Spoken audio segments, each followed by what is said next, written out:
ते मनन्ते मनिन्द्रिय मनुबम ते सोखे मन वज्रम केवल पहो है निश्चय दुन्ने तिमिरम जिनम नमः बारहे अंग की इच्छा बियलिए मले मूरे तन से नो तिलया पिवे बहरे चरण भूसा पसियौ सुय देवया सुयरम सयले गणे पौ मेरा विविहिति वीरा या विने संगा नीराया विकुराया गणहर देवा पसे यंतु पसियौ महुधर सेनो परवाई गयो है तानवर सिंहो सेथन्तामिय सायर तरंग संघाय थो ओये मनो पणिमामि पोफेदन्तं दुकेयन्तं दुन्नेयन्धिया अरे रविम भगे सेवे मगे कंटे मिसि समी इबयिम सयान्तं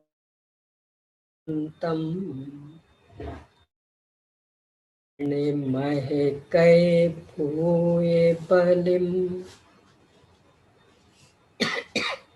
भूये बलिम के सेवा से परिभू हुए बलिम वेणी है पम्महे पसेरम बढ़ाविय विमल नाने बम्महे पसेरम नमो अरिहंताणम नमो सिद्धाणम नमो आयरेयाणम नमो उवच्छायाणम नमो सवेसाहूणम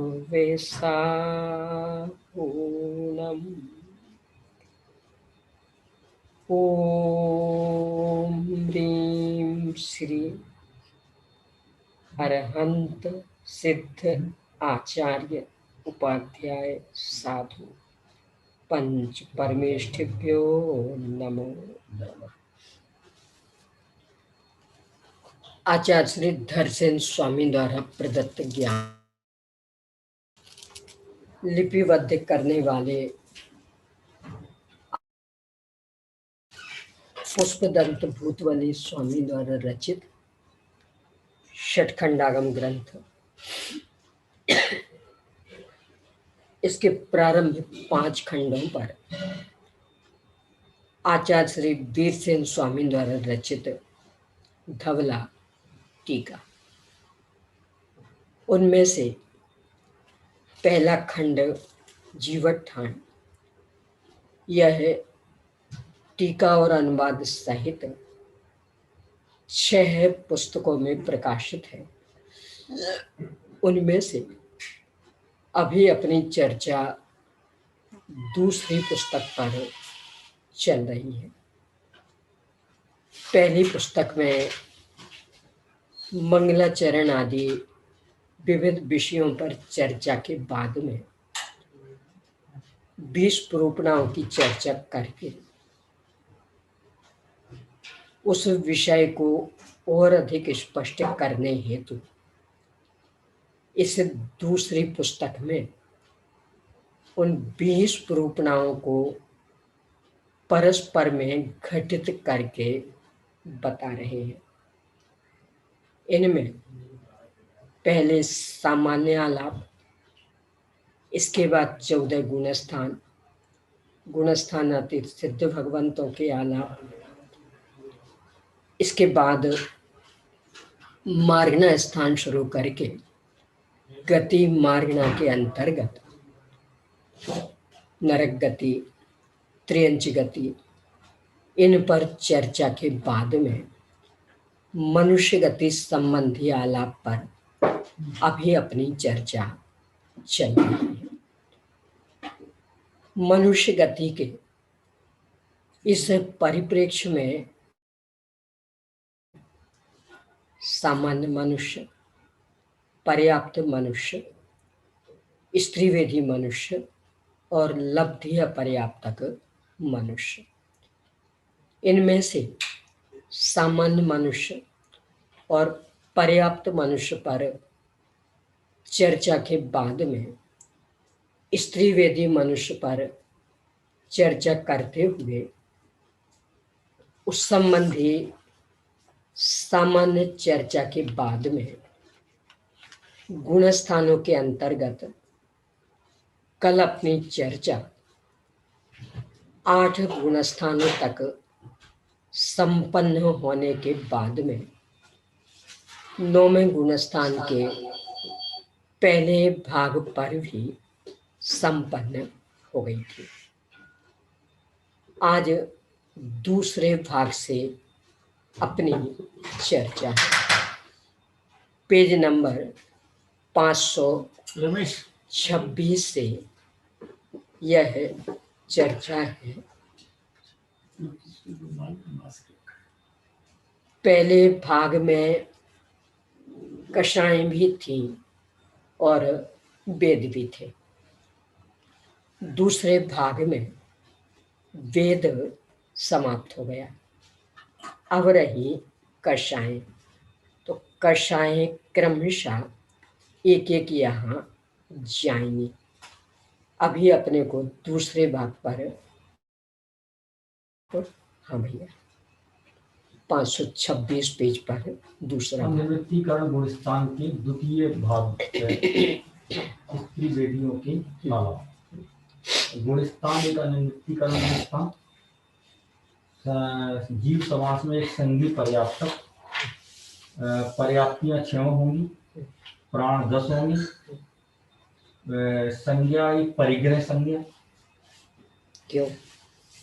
क्योंकि बाकी संज्ञाएं खत्म हो जाएंगी ना। कहाँ, कौन सी? 6वें गुणस्थान में भय, 7वें में आहार संज्ञा।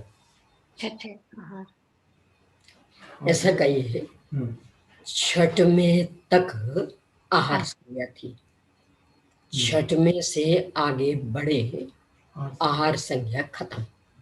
आगे फिर इसके बाद में 7वें में भय, 8वें तक भय संज्ञा थी। अब इससे आगे बढ़े तो भय संज्ञा खत्म।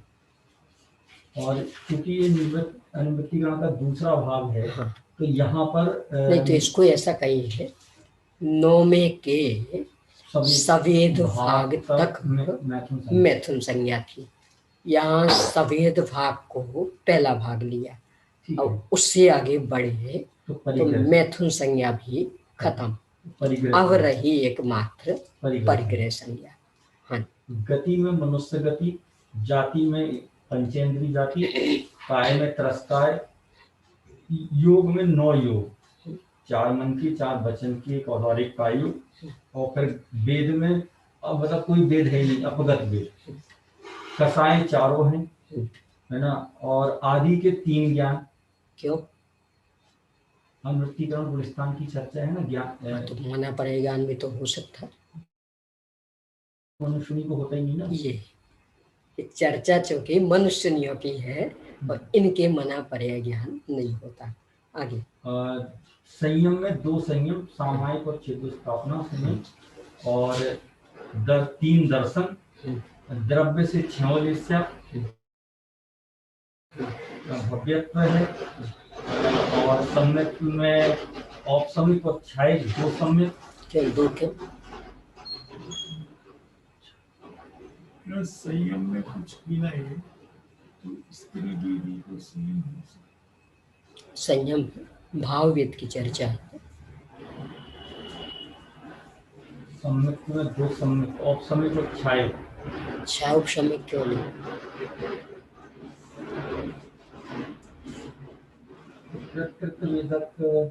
श्रेणी श्रेणी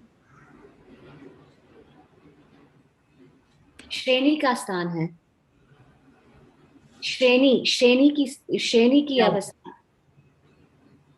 सटीक कारण बताइए।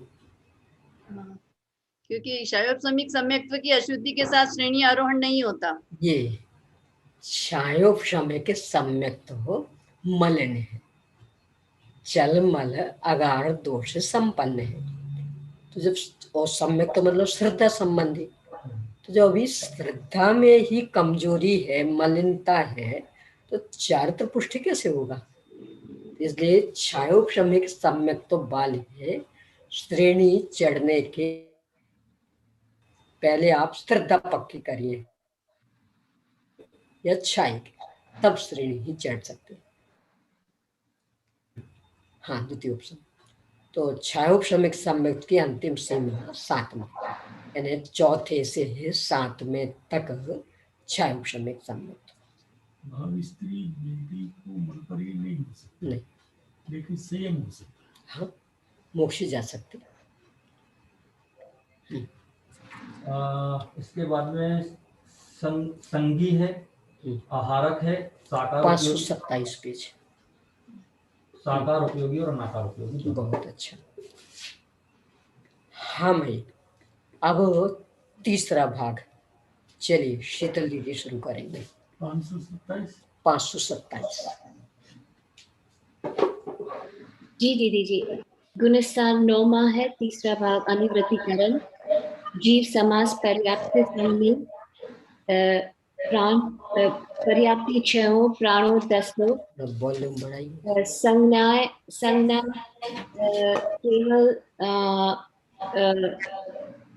केवल परिग्रह संज्ञा रहेगी। क्यों? क्योंकि आहार भाई मैथुन तो 9 में, आहार तो 6वें तक था, भाई 8वें तक था, और मैथुन सवेद भाग तक था। आहार कहाँ तक था?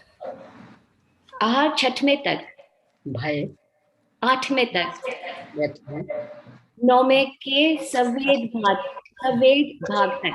बहुत अच्छा। अब ये जीव आगे बढ़ गए, इसलिए अकेले परिग्रह। बहुत अच्छा। आगे संज्ञाएं एक ही परिग्रह, गति मनुष्य, इंद्रिय पंचेंद्रिय, काय त्रस्काय, योग इसमें 9 होंगे, वेद अपगत, ये सवेद, ये तीसरा भाग है।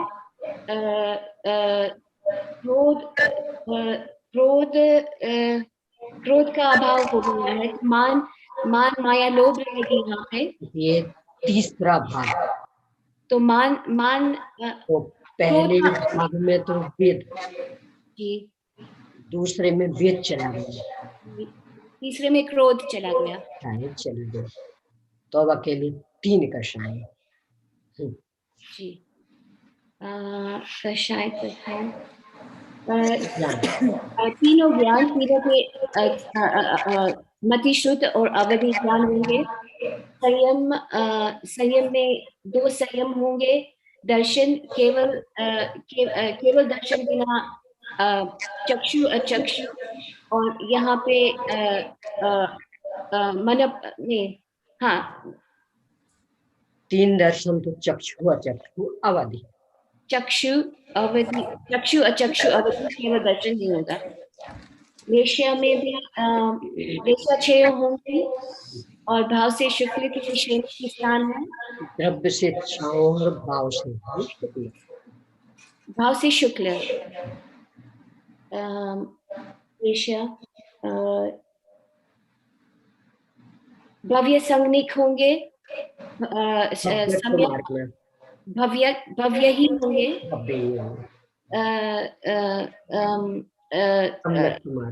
सम्यक में औक्षमिक होंगे। औक्षमिक होगा और क्षायिक होगा। क्योंकि हमने ये अभी बताया कि वो जो क्षमिक वाली अशुद्धि है, उसके साथ हम श्रेणी नहीं कर सकते हैं, क्योंकि पहले श्रद्धा पक्की करनी पड़ती है। तो क्षय में तो श्रद्धा ही पक्की नहीं, तो आगे कैसे बढ़ेगा। संगनिक ही होंगे और पर्याप्त अवस्था में आहारक ही होगा, और उपयोग में साकार और अनाकार दोनों। बहुत अच्छा।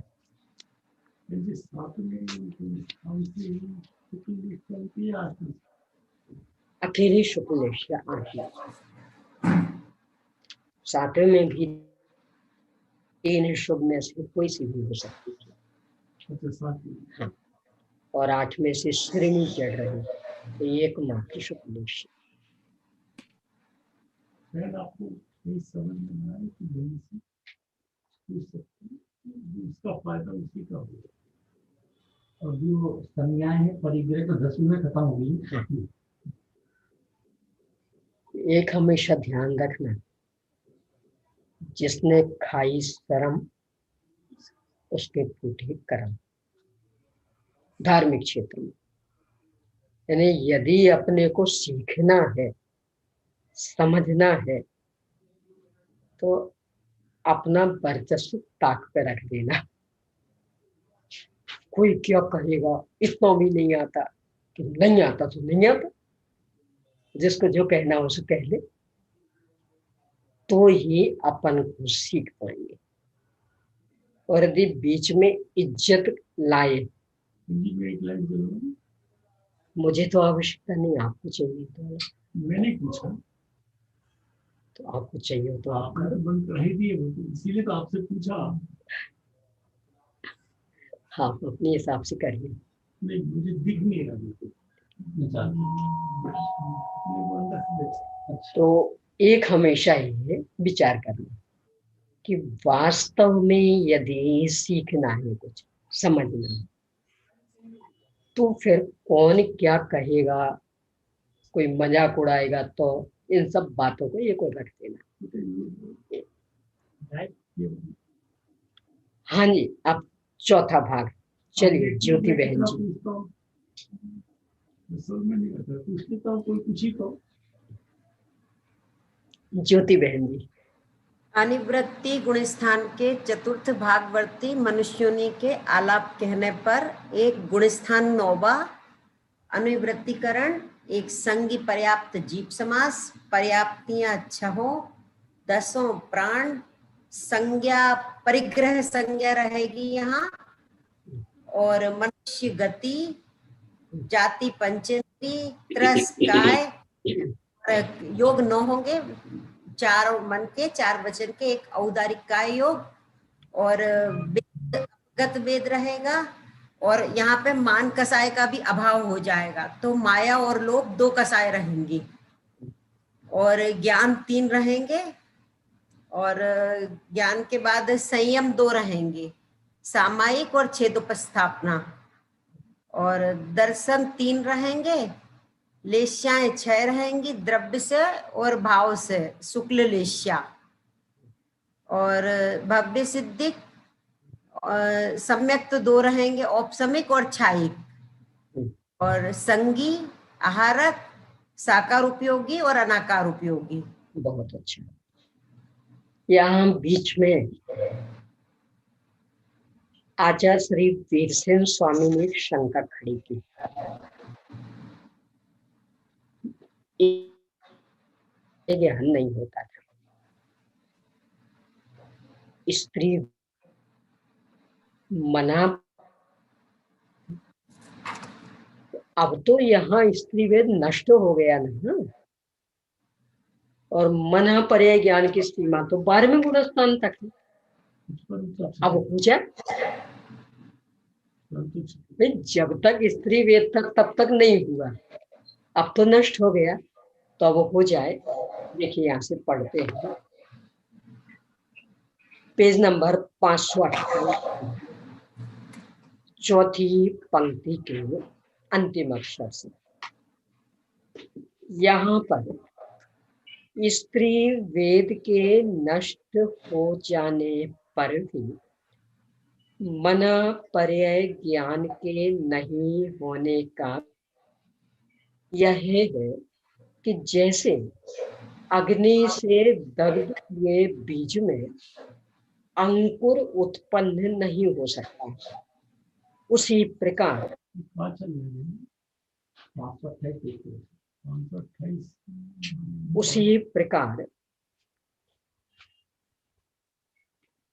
ये तो आपको बो लाइट कम पड़ती है, तो फिर टेबल लैंप करनी पड़ती है, तो टेबल लैंप का प्रकाश ज्यादा अच्छा रहेगा। उसी प्रकार स्त्री और नपुंसक वेद के उदय से दूषित जीव में वेदोदय के नष्ट हो जाने पर भी मना पर्याय ज्ञान उत्पन्न नहीं होता है। इसलिए यहाँ पर भी 3 ज्ञान ही कहे गए। वास्तविकता तो ये है, मना पर्याय ज्ञान जिन्हें भी होता छठ में से हो जाता, फिर आधे बीच में नहीं होता।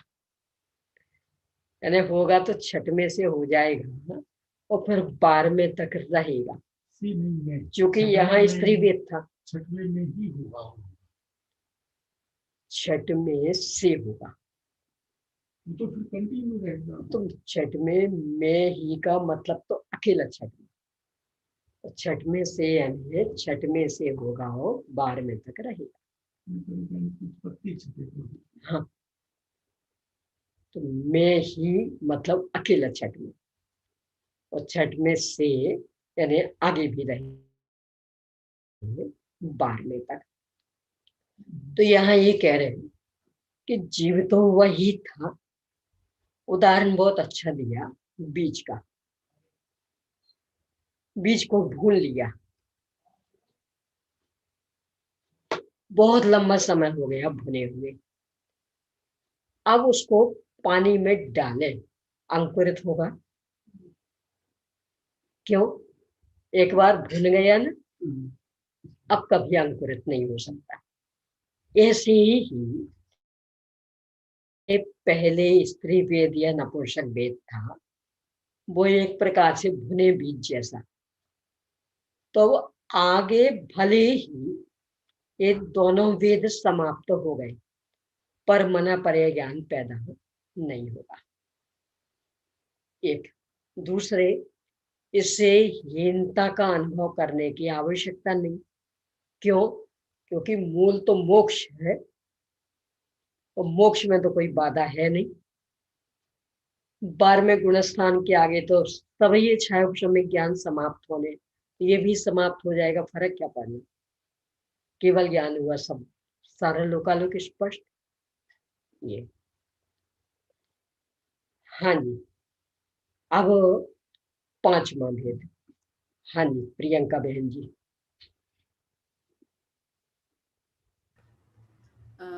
अनिवृत्तिकरण गुण स्थान के पंचम भागवर्ती मनुष्यनियों के आलाप कहने पर 20 प्ररूपणा में अपन सबसे पहले गुण स्थान देखेंगे तो अनिवृत्तिकरण 9वां गुण स्थान, उसके बाद जीव समास देखेंगे तो उसमें एक संगी पर्याप्तक जीव समास 6 पर्याप्तियां रहेगी, प्राण में देखेंगे तो 10 प्राण रहेंगे पर्याप्ता के, इसलिए। फिर संज्ञा में देखेंगे तो एक परिग्रह संज्ञा, बाकी चली गई है सवेद भाग के आगे, और भी जो उससे पहले ही 3 तो चली गई थी। और परिग्रह संज्ञा, उसके बाद मार्गणाओं में आते हैं अब।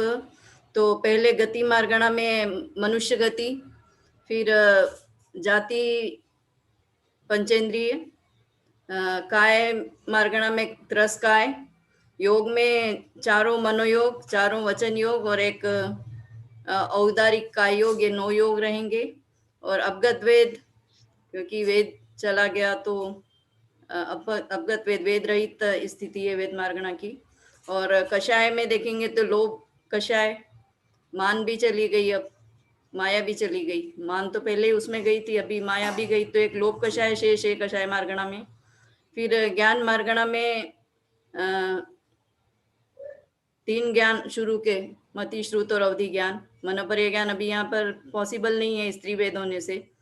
और फिर उसके बाद संयम मार्गणा में देखेंगे तो सामायिक और छेदोपस्थापना, ये 2 संयम, परिहार विशुद्धि 8वें के बाद नहीं रहता। फिर ये 2 संयम हो गया। अभी दर्शन मार्गणा में आदि के 3 दर्शन, चक्षु अचक्षु और अवधि दर्शन।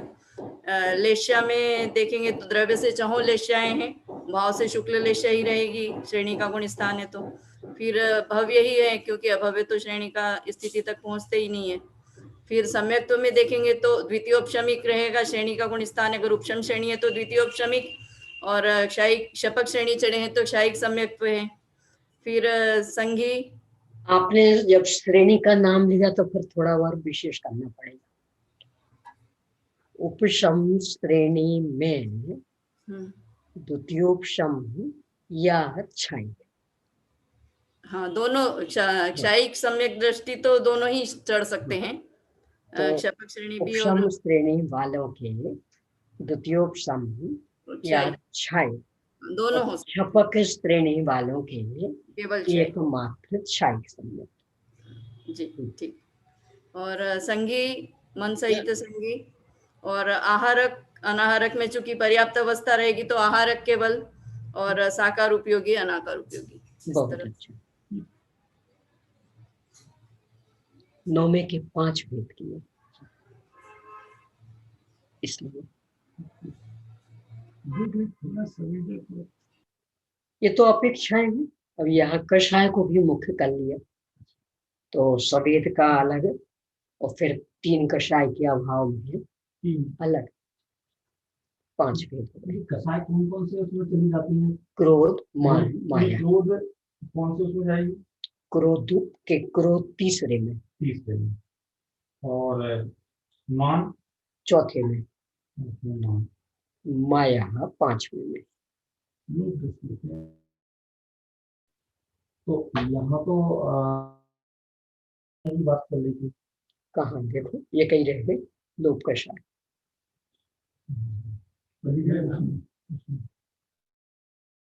में एक, चौथे में 2 है, तीसरे में 1 है, वो सॉरी तीसरे में 3। हाँ। जबकि आपने माया तो 5 में चली गई। 5वां गुणस्थान नहीं, अच्छा 5वां भाग, अनिवृत्तीकरण का 5वां भाग। दीदी आप पहले बताया था कि क्रोध कषाय के जाने के अंतर मुहूर्त बाद ही मान कषाय चली जाती है। हाँ।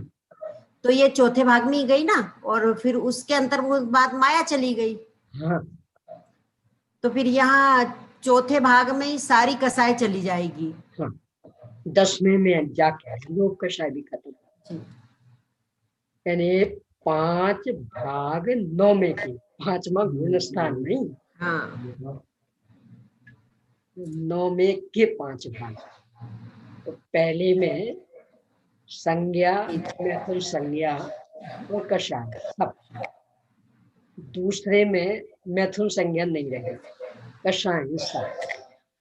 तीसरे में क्रोध कषाय नहीं। चौथे में,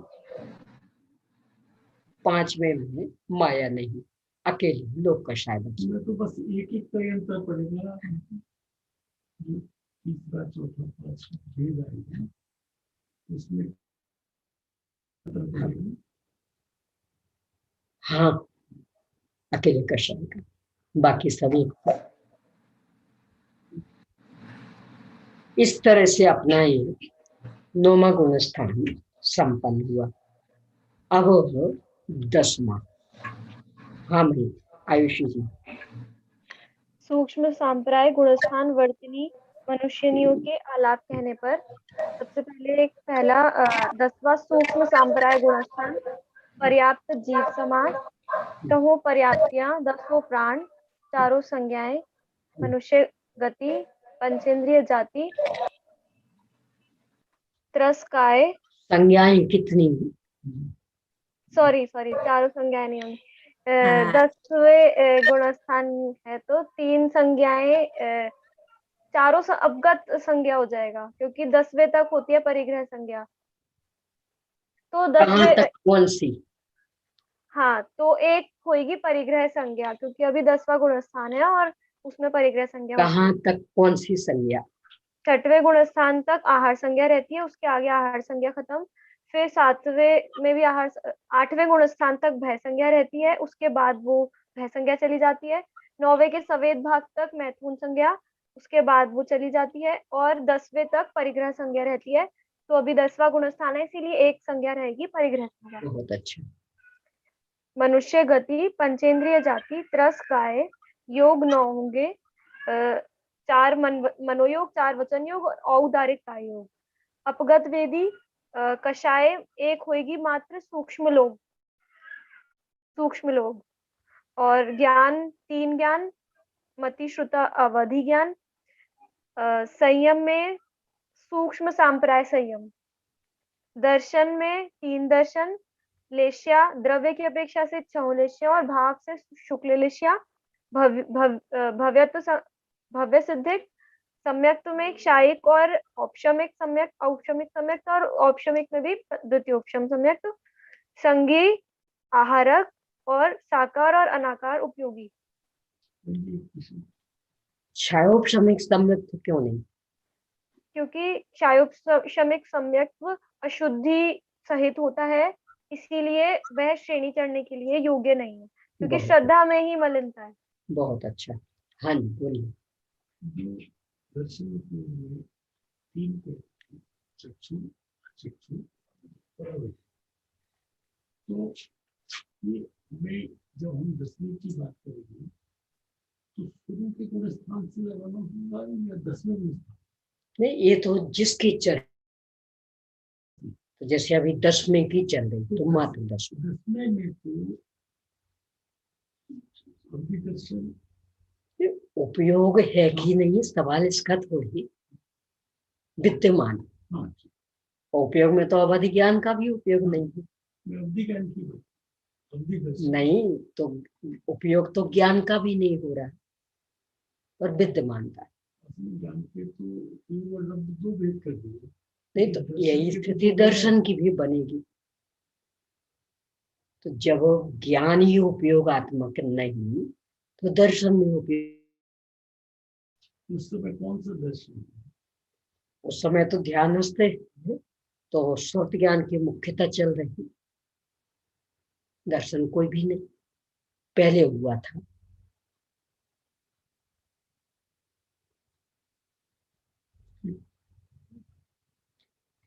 इस तरह से अपना 10वें गुणस्थान संबंधी आलाप भी संपन्न हुआ। अब 11वां गुणस्थान।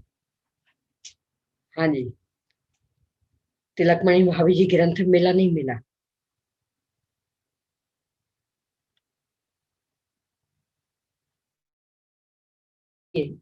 अनम्यूट होइए। दीदी सूता चल रहा है, अभी 9 दिन हो गए तो 2-3 दिन बाद लाऊंगी। ठीक दीदी तो ये बता पाओगे? दीदी सब 3रा भाग, 4था भाग, 5वां भाग जी समझ में नहीं आया। अभी अपनी दूसरी पुस्तक चल रही, हाँ तो अभी उसको पढ़ने का प्रयास करिए। नहीं अभी आपने बताया ना इसमें ये तीसरा तो वाक अनिवृत्तीकरण गुणस्थान, अनिवृत्तीकरण गुणस्थान में वेद और कषायों के अभाव को लेकर के 5 भाग बनाए हैं। पहले भाग में वेद और कषाय सभी, दूसरे में कषाय सभी, तीसरे में कषाय नहीं, चौथे में वेद नहीं और क्रोध के साथ मान भी नहीं, पांचवें में वेद नहीं और क्रोध और मान के साथ माया भी नहीं। अब रह गई अकेली लोभ कषाय। तो लोभ कषाय को सूक्ष्म रूप में करके वो जीव 10वें में आ जाएंगे। अब इसमें इससे ज्यादा समझना इसलिए संभव नहीं कि अपने सामने कोई जीव है तो है नहीं कि बता सकें देखो इनका ये तो बस आगम में जो है वो अपने को स्वीकार।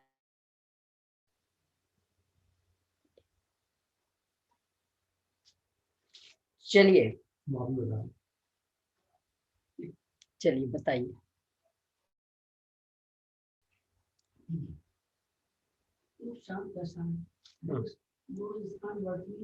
मनुष्यों के अलाप करने पर एक उपशांत कषाय गुणस्थान, एक शरीर पर्याप्ति जीव समान, 6 पर्याप्तियां, 10 प्राण उपशांत संज्ञा, मनुष्य गति, 25 जाति, 10 काय, 4 मनोयोग और 4 मनोयोग, 4 वचनयोग और औदारिक काय, ये 9 योग। अवगत वेद, उपशांत कषाय आदि के 3 ज्ञान यथाख्यात विहार शुद्ध संयम आदि के 3 दर्शन और द्रव से 6 लेशाएं, भाव से शुद्ध लेशाएं, भाव से और 6 और शायद ये 2 सम्यक संगीत आहार तापूर्वक और बहुत अच्छा। अब हाँ जी अनुराधा बहन जी। क्षीण कसाय गुणस्थान वर्ती मनुष्यों के आलाप कहने पर एक गुणस्थान है क्षीण कसाय, 12वां गुणस्थान। संज्ञा पर्याप्तक जीव समास, 6 पर्याप्तियां, प्राण 10 होंगे, पर्याप्तक अवस्था की बात है। संज्ञाएं क्षीण संज्ञा, उपशांत संज्ञा नहीं है, यहाँ संज्ञाएं क्षीण ही हो गई है क्योंकि ये 12वां गुणस्थान है क्षीण मोह। मनुष्य गति, पंचेंद्रिय जाति, तरस काय और योग में 9 क्योंकि पर्याप्तक गुणस्थान है, 4 मनयोग, 4 वचन योग, औदारिक काय योग और अपगत वेदी। कसाय यहाँ भी क्षीण है, उपशांत नहीं है क्योंकि ये 12वें गुणस्थान की बात है। यदि 11वें में होते तो उपशांत कहते हैं। आदि के 3 ज्ञान है क्योंकि ये मनुष्य नहीं पर्याप्तकों की बात है, इसलिए 3 ज्ञान ही होंगे, मन प्रिय नहीं होगा। और संयम यथाख्यात संयम होगा और दर्शन आदि के 3 दर्शन होंगे और लेशाएं 6 होंगी और भाव से सुख लेशा होगी क्योंकि 8वें गुणस्थान से सुख लेशा ही है और भविष्य सिद्धक ही होंगे और छायिक सम्यक्त ही होगा क्योंकि क्षीण मोह गुणस्थान है। यहाँ पे जो श्रेणी चढ़ेंगे वो छायिक सम्यक्त वाले ही चढ़ेंगे। हाँ, यानी औपशमिक सम्यक्त की अंतिम सीमा 11वें के आगे औपशमिक सम्यक्त नहीं चलता। तो ये 12वां छपक श्रेणी चढ़ने वालों के मिल अच्छा एक सम्यक्त। बहुत अच्छा। संगी है, आहारणी होगी, साकार उपयोगी और अनाकार उपयोगी, इस तरह। बहुत अच्छा। हाँ भाई अलका भाभी जी आप लगाएंगे।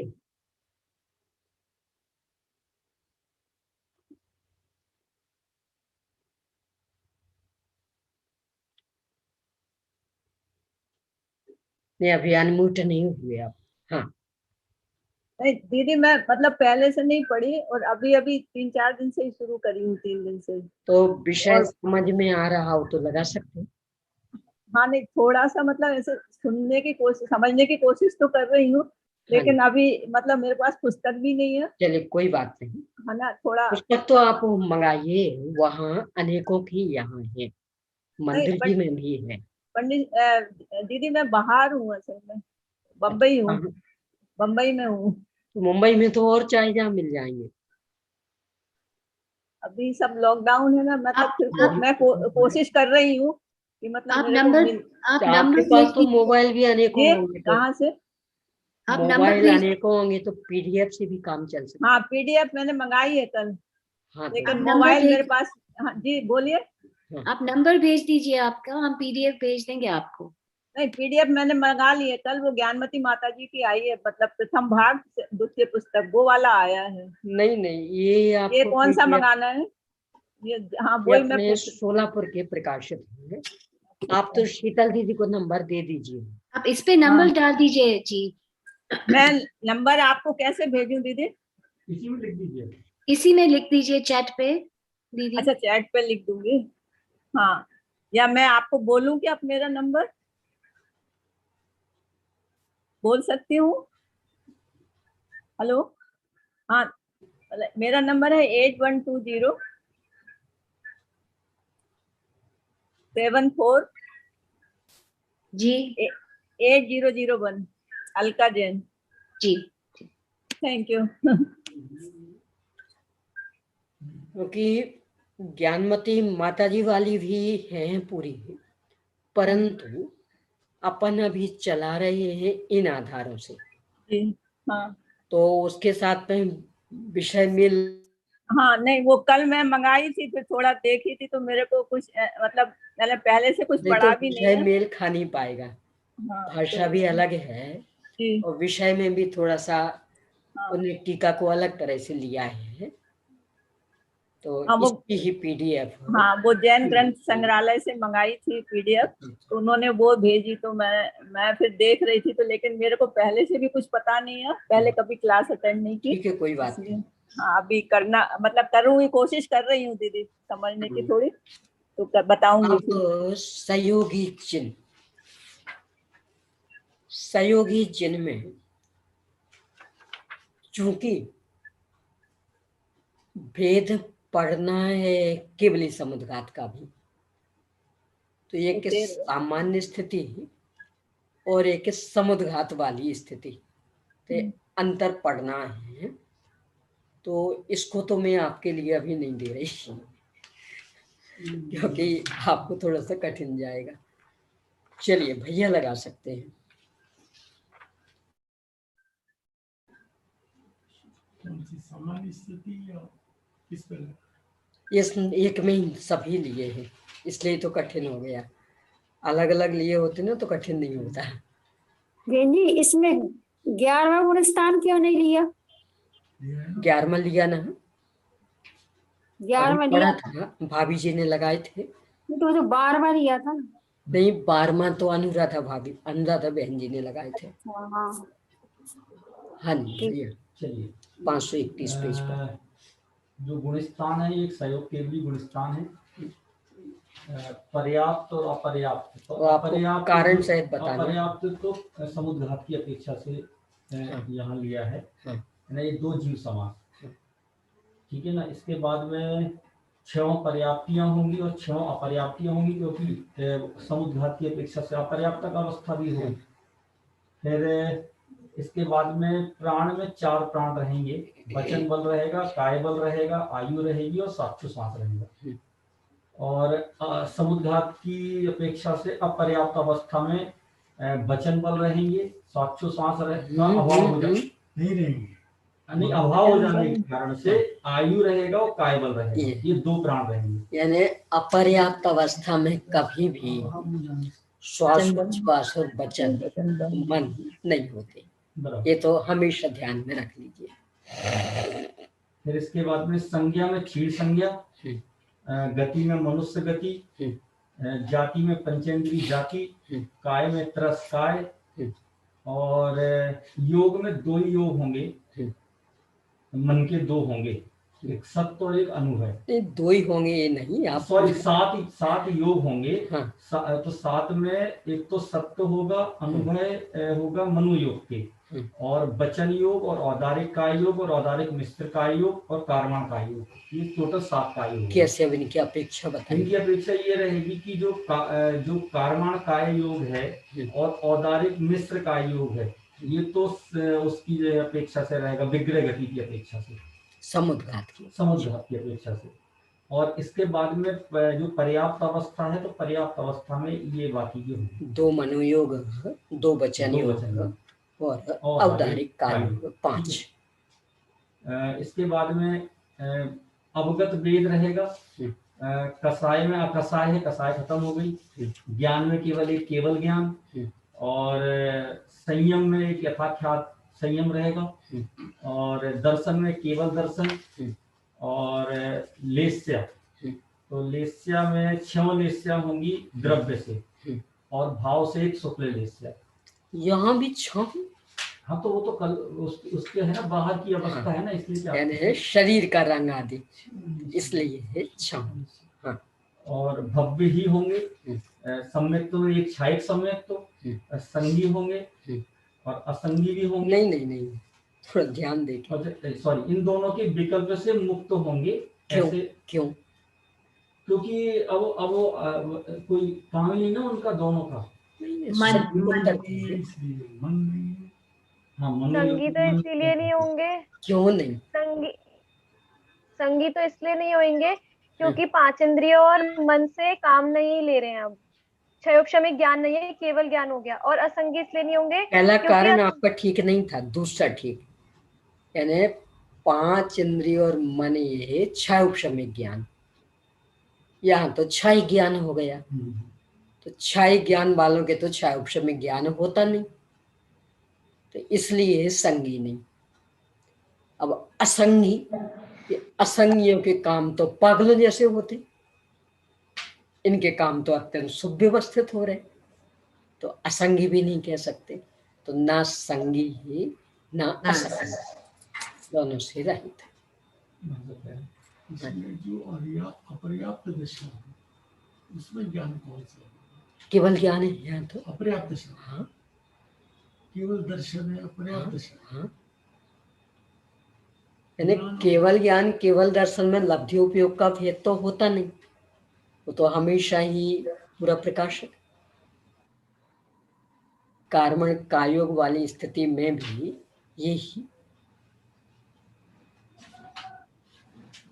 बहन जी, हाँ, इसमें चाहे पर्याप्त अवस्था है और श्वासोच्छ्वास प्राण रहेगा, लेकिन यहाँ पर उसका क्या काम रहेगा? ऑक्सीजन का ग्रहण करना वो तो होता नहीं है कुछ। तो श्वासोच्छ्वास प्राण कहाँ लिया? इसमें 4 प्राण है ना, जैसे जो नहीं, तो ये तो पहले अपर्याप्त अवस्था का अलग है।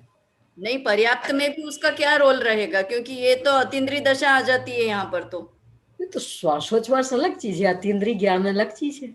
नहीं, जैसे मन और इंद्रियों का प्रयोग नहीं करते हैं वो, तो शरीर पर्याप्ति इनका जैसे इंद्रियों का प्रयोग नहीं, मन इंद्रिय वाला ज्ञान तो है ही नहीं। हाँ, क्योंकि वो क्षयोक्षमिक ज्ञान था, और इनके केवल ज्ञान क्षय ज्ञान हो गया, तो उसका तो अस्तित्व ही खत्म। श्वासोच्छ्वास तो नाम कर्म के उदय का कार्य, तो नाम कर्म का उदय तो अभी चल रहा, श्वासोच्छ्वास प्राण चल रहा।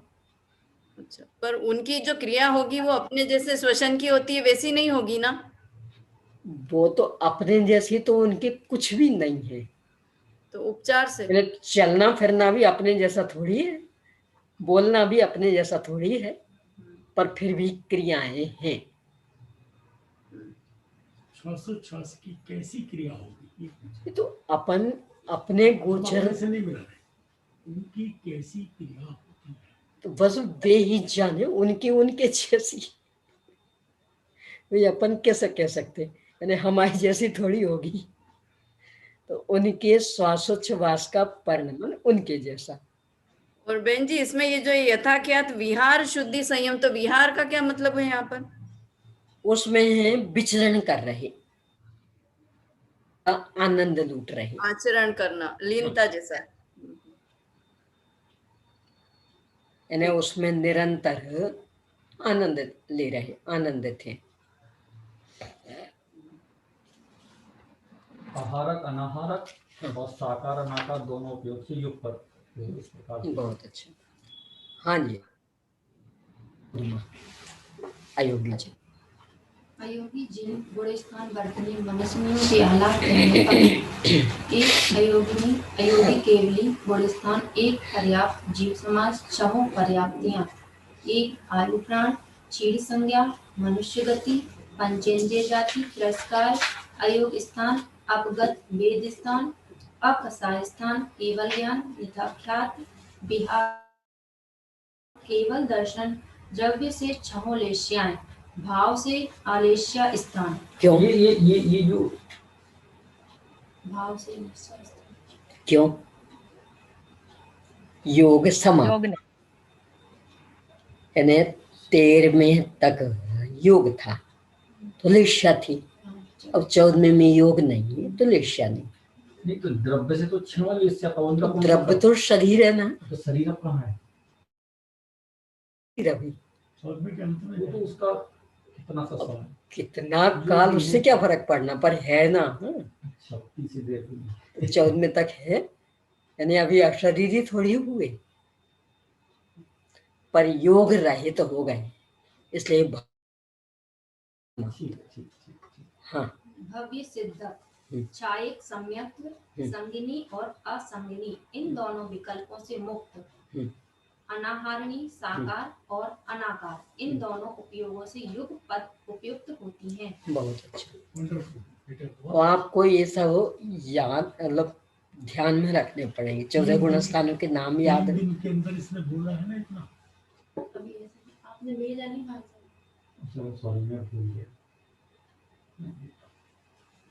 आप तो इनको ऐसा करिए, एक सूक्ति है, 10 बार का सुनना और 1 बार का लिखना। ने जितना आप 10 बार के सुनने से सीख पाएंगे, 1 बार लिखने से उतना सीख लेंगे। तो आप व्हाट्सएप वगैरह के चक्कर में मत उलझिए, आप तो भाभी जी का चार्ट ले लीजिए और उसको अपने हाथ से लिखिए। आपने कोई चार्ट भेज दीजिए ना बेटा। बहुत भेज दिए। नहीं तो लिखे हुए में उतना लाभ नहीं होगा, स्वयं हाथ से लिखेंगे। नहीं फिर हम वहीं लिख लेंगे मोबाइल में से। ऐसा कर मैंने कहा भेज दिया, ऐसा कर लेंगे, क्योंकि जब तक ये भेद पर भेद याद नहीं होंगे ना, हाँ। तो कुछ पल्ले नहीं पड़ेगा। चलिए बहुत अच्छा। इस तरह से मनुष्य ने जीवों के 14 गुण स्थानों की चर्चा संपन्न हुई। अब बचा अंतिम भेद, लब्धि अपर्याप्तक मनुष्य, यानी क्षुद्र भाव वाले मनुष्य। क्षुद्र भाव की स्थिति में मात्र एक पहला गुण स्थान होता, और कोई भी गुण स्थान कभी भी क्षुद्र भाव होते हैं। तो इनका तो बहुत ही सरल है, बस एक गुण स्थान वाला ही सब कुछ घटेगा। चलिए, मतलब ये जो अपन ने 4 भेद देखे थे, मनुष्य, पर्याप्त, मनुष्यनी, अपर्याप्त, तो ये अपर्याप्त वाला ऐसा बोलो, सामान्य मनुष्य एक भेद, दूसरा मनुष्य पर्याप्तक, तीसरा मनुष्यनी मतलब योनि मति मनुष्य, और चौथा लब्धि अपर्याप्त। हाँ, तो अब ये अंतिम चौथा लब्धि अपर्याप्तक। लब्धि अपर्याप्तक कहो अथवा क्षुद्र भाव, ये पर्यायवाची, यानी आहार करके आएंगे, आहार वर्गनाओं को ग्रहण करेंगे, शरीर बनना शुरू होगा और बन नहीं पाएगा, हो मरण हो जाएगा। यानी श्वास पुनः दीदी जी, इसमें 6 पर्याप्ति शुरू हो जाएगी एक साथ। हाँ, पर बन नहीं पाएंगे वो मरण। श्वास के 18वें भाग मात्र आयु, जन्म मरण ही जिनका जीवन हो गया, यानी और कुछ करने के लिए अवसर ही नहीं। क्यों? शरीर बन ही नहीं पाना, मर गए। फिर अगला बन ही नहीं पाया, फिर मर गए। कहने को मनुष्य, कहने को मनुष्य। बहन जी, ये जो एक पंच परावर्तन होता है उसमें ये कितनी बार ये घटना हो सकती है क्षुद्र भव की? अनेक अनेक बार। एक चक्र इनका होता है अंतर्मुहूर्त का, एक चक्र, उसमें 66,336 बार जन्म मरण हो सकता है। वो एक इंद्रिय से लेकर मनुष्य तक सब। मुहूर्त के काल चक्र में मनुष्य के भाव होते हैं 8। अब वो एक अंतर्मुहूर्त का काल चक्र पूरा हुआ, निकल जाएगा उसके बाहर, उसके पहले भी निकल सकता है, पर कदाचित नहीं निकला, पूरा किया तो अधिक से अधिक 66,336 इसके बाद निकलेगा। निकलने के बाद पर्याप्त तक, कदाचित कालांतर में पुनः वो चक्र शुरू हो सकता, तो अनेकों बार हो जाएगा ऐसा।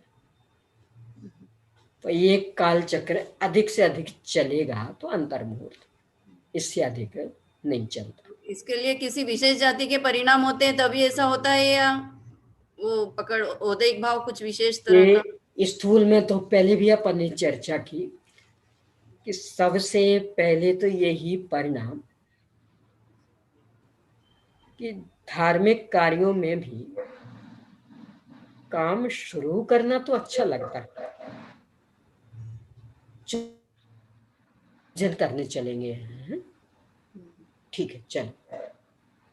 अब 2-4 दिन तो चलता रहा और फिर धीरे धीरे उत्साह कम हो जाता कि आवाज नहीं, अब कल चलेंगे, कल नहीं अब परसों, और फिर धीरे धीरे बिल्कुल चलो आज से अपन बंद करके बैठ के स्वाध्याय करेंगे। और वो 2-4 दिन चला और फिर धीरे धीरे आज से अपन सामायिक करेंगे, और 2-4 दिन चला और ऐसा हर काम में लगा लेना। यानी काम शुरू करने का उत्साह रहता है और फिर धीरे धीरे ऐसा हर चीज में ले लेना। कोई भी प्रतिज्ञा नहीं ना, हम देखा सीखी ले ली, कुछ दिन तक तो बढ़िया रही, अब फिर अरे गर्मी पड़ने लगी, कहाँ से फंस गए। अब फिर धीरे धीरे उस प्रतिज्ञा के प्रति एक दुर्भावना और कदाचित तोड़ ही दी। फिर अनुत्साह में तोड़ेगा नहीं, दुर्भावना रे कहाँ से फंस गए, इनके कहे में आ गए, बहकावे में आ गए। तो इस तरह यानी काम शुरू करना अच्छा लगता है, पूरा करने का मन नहीं होता, आधे अधूरे में ही छोड़ देंगे। यदि इन परिणामों में आयु बंध गई तो क्षुद्र भाव की आयु बनेगी। शरीर बनना शुरू होगा, बन नहीं पाएगा तो मरण। ये एकदम स्थूल परिणाम बता रही हूं, सूक्ष्म तो केवल ज्ञान गोचर। ऐसे ही थोड़ी थोड़ी सी अनुकूलताएं बहुत खुशी देती, और इस आवाज तो हमारा बिल्कुल नया जन्म हुआ। क्यों? बेटे की शादी हो गई और जैसी बहू हम चाहते थे बिल्कुल वैसी मिल गई, नया जन्म हुआ। कर्म कहेगा पता नहीं है जन्म किसे कहते। और ऐसी प्रतिकूलता आई, हे भगवान इससे अच्छा तो मर जाए तो अच्छा, हमसे नहीं सहा जाता, हमसे नहीं देखा जाता। कर्म कहता अभी क्या प्रतिकूलता आई है, मरना क्या होता पता नहीं, चलो असली मरना हम बताएंगे। इन्हें थोड़ी थोड़ी सी अनुकूलताएं नए जन्म की खुशी, और थोड़ी थोड़ी सी प्रतिकूलताएं मरण जैसा दुख दे। रम गए और उस समय आयु बंधी तो क्षुद्र भाव में चले जाएंगे।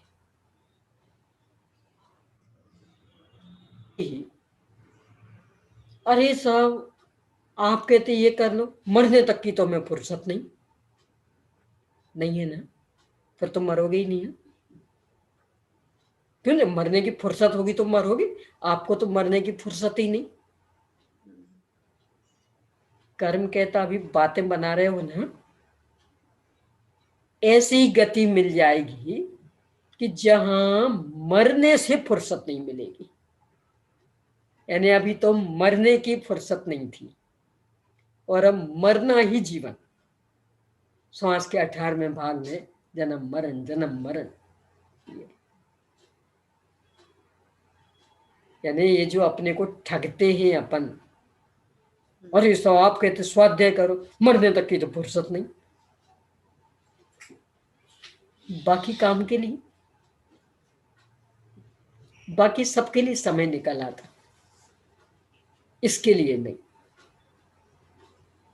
ऐसे ही परिस्थितियों का रोना, सब हम ऐसी ऐसी परिस्थितियों में हम कैसे आत्म कल्याण करें कि अभी परिस्थितियां देखी नहीं है। अनुकूलताओं में जी रहे हो ना, तो इसलिए थोड़ी सी भी विषम परिस्थिति चित्त को आंदोलित कर देती। वहां चलो पता लगेगा किसका नाम होता परिस्थिति। ये परिणाम है क्षुद्र भाव में। जन्मदिन मनाना ये भी हो सकता है, जन्म पसंद है, बार बार जन्म वो तो भी कहा ना, कहने थोड़ी सी अनुकूलता, जन्म की खुशी। तो सब आज हमारा जन्मदिन, इतने साल के हो गए, क्या पाया है, किसकी अनुमोदना कर रहे?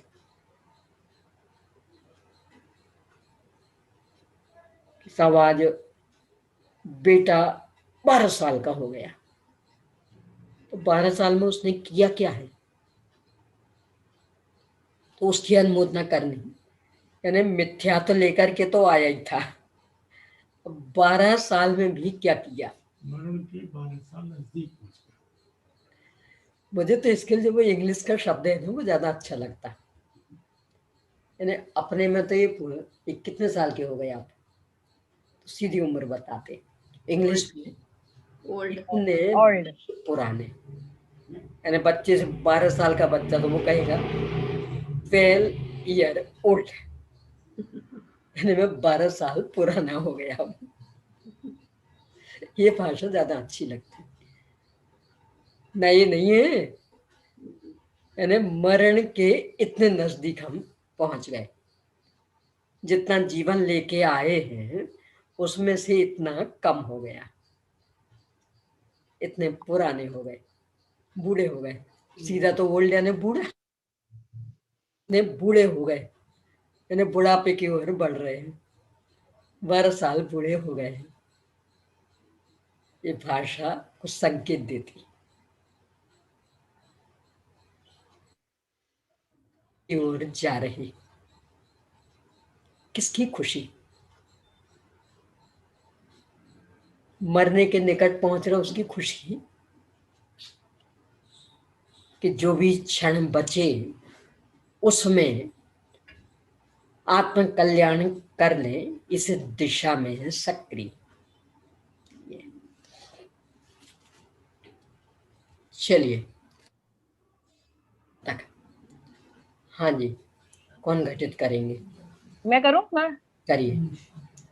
लब्ध पर्याप्तक मनुष्यों के आलाप कहने पर एक मिथ्यात्व गुणस्थान एक संगी अपर्याप्त जीव समास। यहाँ संगी इसलिए लिया कि मनुष्य संगी ही होते हैं। 6 अपर्याप्तियां 7 प्राण, क्योंकि अपर्याप्त अवस्था के प्राण है, इसलिए शौचोवास मन बल और वचन बल नहीं होंगे। मनुष्य गति, पंचेंद्रिय जाति, तरस काय, औदारिक मिश्र काय योग और कारमाण काय योग, ये 2 ही योग होंगे, क्योंकि अपर्याप्त अवस्था में 2 ही योग होते हैं। विग्रह गति में कारमाण काय योग होंगे, और अपर्याप्तक अवस्था में जब वर्गणाएं वो पर्याप्तियां पूर्ण करने की नहीं होगी तब तक औदारिक मिश्र काय योग होगा। नपुंसक वेद ही होगा, क्योंकि ये लब्ध पर्याप्तक मनुष्यों की बात है, तो लब्ध पर्याप्तक समूर्छन मनुष्य, अपर्याप्तक ये नपुंसक ही होते हैं। बहुत अच्छा। चारों कसाएं और कुमति और कुश्रुते 2 अज्ञानी होंगे, मिथ्यात्व अवस्था है। असंयमी होगा, चक्षु और अचक्षु, ये 2 दर्शन। द्रव्य से कापोत और शुक्ल लेशाएं, ये होंगी। ये विग्रह गति में शुक्ल लेशा कारमाण वर्गणा की अपेक्षा, और अपर्याप्तक अवस्था में शुक्ल लेशा होगी। भाव से कृष्ण, नील और कापोत। अपर्याप्त अवस्था में है कापोत। हाँ, कापोत।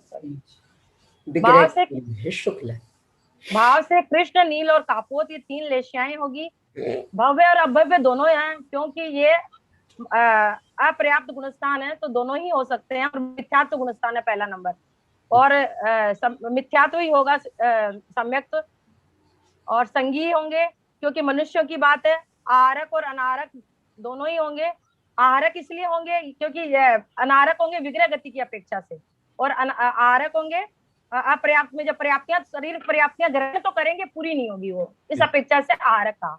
बहुत अच्छा। साकार उपयोगी और अनाकार उपयोगी, ये दोनों होंगे। बहुत अच्छा। इस प्रकार मनुष्य गति के आलाप संपन्न हुए। अब देवगति। हजारों वर्ष तक आयु वाले वे त्रियंश, वे लब्ध्य पर्याप्तक नहीं है, पर्याप्तक है। वो 1 कोटि पूर्व भी उनकी आयु हो सकती, और पंचम गुणस्थान तक भी, परमात्रियंशों के, मनुष्यों के नहीं। मनुष्यों के तो क्षुद्र भाव प्रमाण। अब दीदी जी, ये जो लब्ध अपर्याप्तक मनुष्य हैं, ये पटरानी के नहीं होते हैं, इस तरह से कहीं पढ़ा है मैंने। जैसे चक्रवर्ती की पटरानी के कांक में नहीं होते हैं, या इस तरह। ये और तो मलेच्छ खंड, हाँ,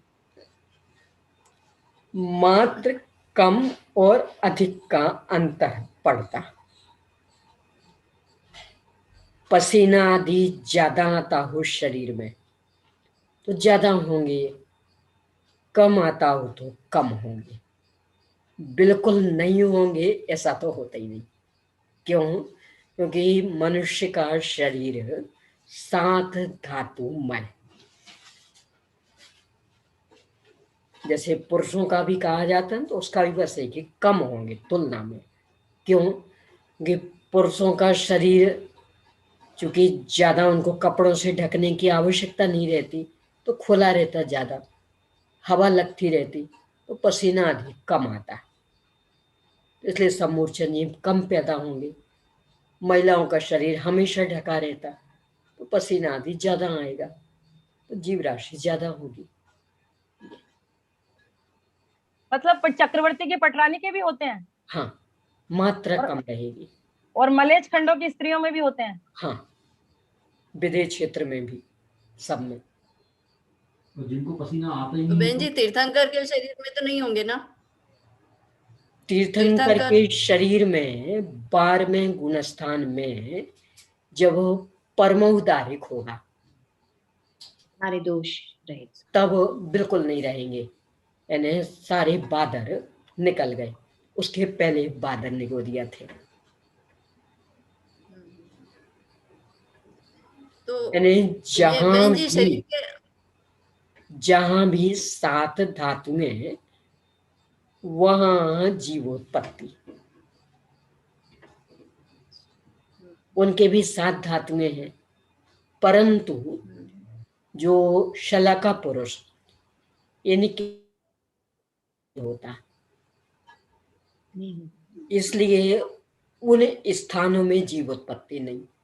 पर 7 धातुएं जब तक हैं तब तक है वो, और वो रहेंगी 12वें गुण स्थान तक।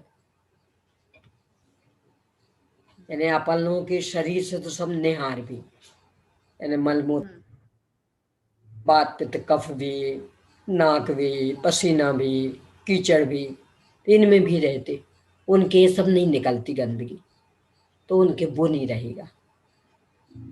तो बाकी 7 धातुएं हैं, तो वो जीव राशि है। दीदी जी, हाँ, ये जैसे मनुष्य क्षुद्र हुआ तो ऊपरा ऊपरी कितने ऐसे भाव होंगे? ये 66,000 वाले? 66,336 में मात्र 8। अच्छा, ये 66,336 का एक गणित है। जी जी। अंतर मुहूर्त में अधिक से अधिक कितने हो सकते? श्वास के 18वें भाग में एक भाव, तो 2 इंद्री के होते हैं 80,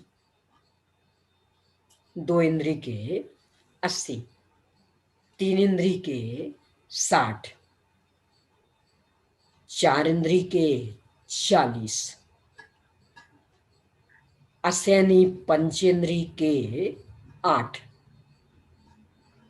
सैनी पंचेंद्री त्रियंच के 8 और मनुष्य के 8। अब इसके बाद एक इंद्री, तो पहले एक इंद्री के 11 स्थान बनेंगे। पृथ्वी कायिक, सूक्ष्म और बादर, जल कायिक, सूक्ष्म और बादर, अग्नि कायिक, सूक्ष्म और वादर, वन वायु कायिक, सूक्ष्म और वादर, साधारण वनस्पति, सूक्ष्म और वादर, और प्रत्येक वनस्पति। इस तरह से कुल होगा ये 11 हो गए जी। अब इनमें से प्रत्येक के 6,012, यानी हर एक के, दर एक के, तो 6,012 में 11 का गुना कर दो, 66,132। अब जो पहले बताए थे उनको जोड़ दो इसमें, तो कुल हो जाएंगे 66,336। ये एक अंतर मुहूर्त काल के क्षुद्र भाव लगातार हो, तो बस इतने, इससे ज्यादा नहीं हो सकते। इसके बाद नियम से वो काल चक्र खत्म। अब दोबारा वो आ जाए वो अलग बात है, पर ये काल चक्र इतना ही चलेगा। उसके बाद बहन जी कहीं विशेष गति में जाएगा या कहीं भी जा सकता है? पर्याप्त तक होगा बस ये नियम। सब जो ये क्षुद्र भाव वाला, ये सीधा त्रियंच में ही आएगा, सीधा मनुष्य भी नहीं हो सकता। तो त्रियंच में एक इंद्रिय पर्याप्त तक, 2 इंद्रिय पर्याप्त तक कोई भी हो, फिर इसके बाद कहीं भी जा सकता। यानी क्षुद्र भाव से निकल कर मात्र पर्याप्त त्रियंच, और किसी गति में नहीं। दीदी जी, बादर सूक्ष्म आपने लिया, बादर निगोदिया और सूक्ष्म निगोदिया। हाँ। उसमें तो पहले अंतर क्या, और नंबर 2 मनुष्य में तो केवल बादर ही होगा, ये हम कह रहे हैं? नहीं, ये तो ये स्वतंत्र मनुष्य के शरीर में है वो अलग, ये तो क्षुद्र भाव वाले। हाँ, क्षुद्र मनुष्य वो बादर कहलाएगा। नहीं, 2 इंद्री से 5 इंद्री तक बादर ही होते, सूक्ष्म नहीं होते जी। भले वे क्षुद्र भाव वाले हो तो। अच्छा। यानी बादर और सूक्ष्म का भेद इंद्री में होता। जी, ध्यान नहीं रहा। जी। बाकी सब बादर। और बहन जी, ये जो सन्मूर्छन मनुष्य है, इनकी भी संरचना, सहनन, सब कुछ कैसा रहेगा?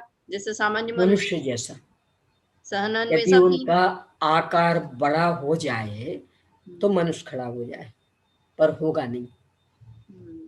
घनांगुल का असंख्यात्मा भाग आकार, और शरीर ही नहीं बन पाना, वो मरण। और मनुष्य में मनुष्य ही होगा और तिर्यंश में तिर्यंश ही होगा। नहीं नहीं नहीं, अच्छा, मनुष्य में मनुष्य भी हो सकते हो, त्रियंच आदि भी। और यही स्थिति मनुष्य की भी। एक खास करके किसी के नाक के आकार का आकर्षण, लगता है इसकी नाक में ही बैठे रहे, क्या अच्छी नाक।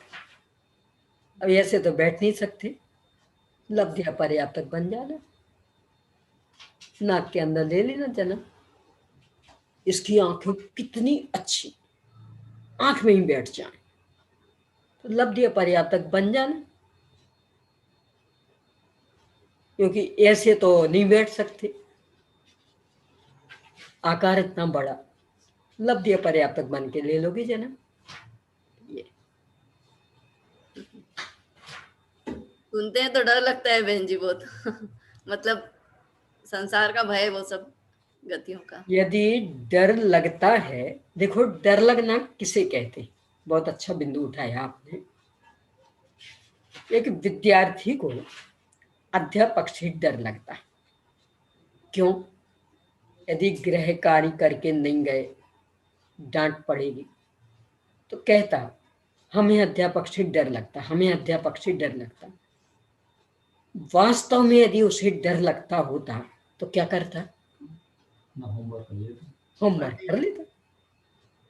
क्यों? अध्यापक कोई पागल तो है नहीं, अनावश्यक तो डांटते फटकारते नहीं। तो यदि वास्तव में डर लगता है तो आप होमवर्क कंप्लीट कर लो, फिर काय का डर। ऐसे ही वास्तव में यदि हमें डर लग रहा तो जिन परिणामों से इनकी आयु बंधती, बुद्धि पूर्वक उन परिणामों से बचे। ये भोग विलास वाले जितने परिणाम, चाहते अनचाहे ये भाव आई जाने हैं, उनसे बचे और आत्माराधना में लगे। तब तो ये कहना सार्थक है कि हमें डर लगता है, उसमें वो कहें डर लगता तो पता कैसा हो गया। सब हमें गैस से बहुत डर लगता। एक बार धोखे से जल गए थे, 1 महीने तक क्या जलन होगी, बहुत डर लगता। और जानबूझ के अपना गैस चालू करे और हाथ रख ले। नहीं, डर बहुत लगता हमें, कितना होशियार। वैसे डर न कहेंगे, यदि डर लगता होता तो भूल से भी आग पे हाथ नहीं रखता, ये तो जानबूझ के रख रहा है। तो कह रहा डर लगता है, ठग रहा अपने को। ऐसे ही ये सब दुर्गतियां पंचेंद्रिय विषय भोगों का फल। भोग बुरे, भव रोग बढ़ावे, बैरी हैं जग जी के, बेरस होए विपाक समय, अति सेवत लागे नीके। और भयंकर कितने, वज्र अग्नि, विष से, विषधर से, ये अधिके दुखदायी, धर्म रतन के चोर चपल अति, दुर्गति पंथ सहाय। यदि डर लगता तो इनसे बचे। ये जो विविधता है ना, ये विविधता इसकी निशानी कि हमें डर नहीं लग रहा, मजा आता। आज ये ड्रेस, कल वो ड्रेस, परसों ऐसी साड़ी, नरसों ऐसी साड़ी, फिर ऐसा पल्ला, फिर वैसा पल्ला। विविधता में मजा आ रहा है। तो विविध गतियां मिलेंगी। एक रूप गति तो अकेली सिद्ध गति, बाकी सब में विविधताएं। तो विविधता अच्छी लगना यानी इन विविध गतियों को निमंत्रण देना। इतना ही नहीं, अपनी संस्कृति नष्ट कर रहे, यानी यही पहचानना मुश्किल हो जाए कि ये जैन बैठे हैं कि मुसलमान बैठे हैं। तो अपनी संस्कृति का भी गौरव नहीं। यानी किसी भी मुस्लिम महिला ने जैनियों की वेशभूषा नहीं स्वीकार की और जैन महिलाओं ने मुसलमानों की वेशभूषा स्वीकार कर ली। कहाँ जा रही है अपनी विचारधारा? तो डर लग रहा, यानी हम ही अपनी संस्कृति की धज्जियां उड़ा रहे। हमें अपनी जैन संस्कृति सुरक्षित नहीं, अच्छी नहीं लग रही। अपना भारत देश अच्छा नहीं लग रहा। देखो, विचार करना गंभीरता से। यद्यपि भारत में सभी जाति वाले रहते तो कोई कुछ भी पहन सकता, पर यदि वेशभूषा प्रतियोगिता हो रही हो और उसमें, शीतल दीदी जी, आपने भारतीय नारी के वेशभूषा का रोल किया, क्या पहनोगे? साड़ी पहनूंगी और सर ढका हुआ होगा और बिंदी लगी हुई होगी और चुन्नी ये पहने होंगे। क्यों भारत में सिख नहीं रहते? नहीं रहते। मुस्लिम नहीं रहते? रहते। गुजराती नहीं रहते? मराठी नहीं रहते? तो आपने ये वाली जो जैनियों की, इसको क्यों कहा? कि सब मूल भारत की वेशभूषा तो ये है, वो गुजरातियों की होगी, वो मराठियों की होगी, वो सिखों ईसाइयों की होगी, भारत की नहीं। इनको पता, जानबूझ के क्यों पूछा, लंदन निवासी। तो ये तो कोई पक्षपात करेंगी नहीं। यानी जैसे ही सामने आएगा कि भारतीय नारी की वेशभूषा और एक जो जैन नारी की वेशभूषा होती, वो आएगी सामने। महाराष्ट्रियन नहीं आएगी, गुजराती भी नहीं आएगी। वे तो साड़ी वाले ही है ना। तो भी जब भारतीय नारी की वेशभूषा कहेंगे तो मराठी टाइप की साड़ी वाली नहीं गिनी जाएगी, उनकी वो अलग ढंग की होती ना। गुजराती वाली भी नहीं गिनी जाएगी, यानी वो सीधे पल्ले वाली भी नहीं गिनी जाएगी। और कोई पहनेगा तो उनको फिर गुजराती की कोठी में रख देंगे, भारतीय में नहीं रखेंगे। तो जब भारतीय वेशभूषा ये, तो ना हमें भारत पसंद, ना हमें जैन संस्कृति पसंद। क्या पसंद? आज ये, कल वो, परसों वो, यानी पता ही नहीं लगे कि ये किस संस्कृति में जी रही। कर्म कहेगा अभी कितना बदला बदली करोगे, असली बदला बदली हम करवाएंगे, चलो। और ले जाएगा विविधताओं में, बदलती रहना। इसलिए बहुत गंभीर रहना, यानी अकेले बेईमानी से नहीं कहना कि हमें डर लगता, डर लगने में भी ईमानदार हो जाना। देवगति में भी उतना ही डर लगना चाहिए ना। हाँ। को लगेगा कि सही में डर तो यदि वास्तव में डर लगेगा तो जीवन एकदम शुद्ध सात्विक हो जाएगा। इसमें आता मोक्ष प्रकाश के पहले अध्याय में भी, वे बड़े ढीठ हैं, दृढ़ चित्ते हैं, दुष्ट चित्ते हैं, संसार भय से तीर्थंकर भी डरे, इन्हें डर नहीं लग रहा। प्रद्युम्न का आता है एक अच्छा, निम्नाथ भगवान के समोह शरण में दिव्य ध्वनि सुनी, वापस आए। वसुदेव इनके बाबा, कृष्ण इनके पिता, वे राज दरबार में बैठे थे। एक गए, बोले मैं दीक्षा लेना चाह रहा। तो बाबा हंस पड़े। वसुदेव, क्या बात है बाबा जी? अरे हम लोग बैठे हैं अभी, तू आज का छोकरा, यानी मेरे बेटे का बेटा, वो बड़ा दीक्षा लेने चला है। उनने कहा, बाबा जी आप तो संसार के स्तंभ हैं। स्तंभ, खंभे, आपको डर नहीं लग रहा? हम नहीं रह सकते इस संसार में। अपनी पत्नियों से पूछने गए, पत्नी बोली है वास्तव में बैराग हो गया, ये बैरागियों के लक्षण है, तुम पूछते ही रहो, हम तो ये चले। और वे पूछते ही रह गए और पत्नियां पहले जाके दीक्षित हो गई। कि बैरागियों के लक्षण, कि हमें बैराग्य जग गया, आज्ञा हो तो हम दीक्षा ले लें। देखिए बैरागियों के लक्षण, शादवाद शैली है सर्वत्र, एकांत कहीं नहीं। पूछने गया उसको बैरागी नहीं, तू कहना उसका भी कारण और इसका भी कारण, पहले ये पूरा कर ले।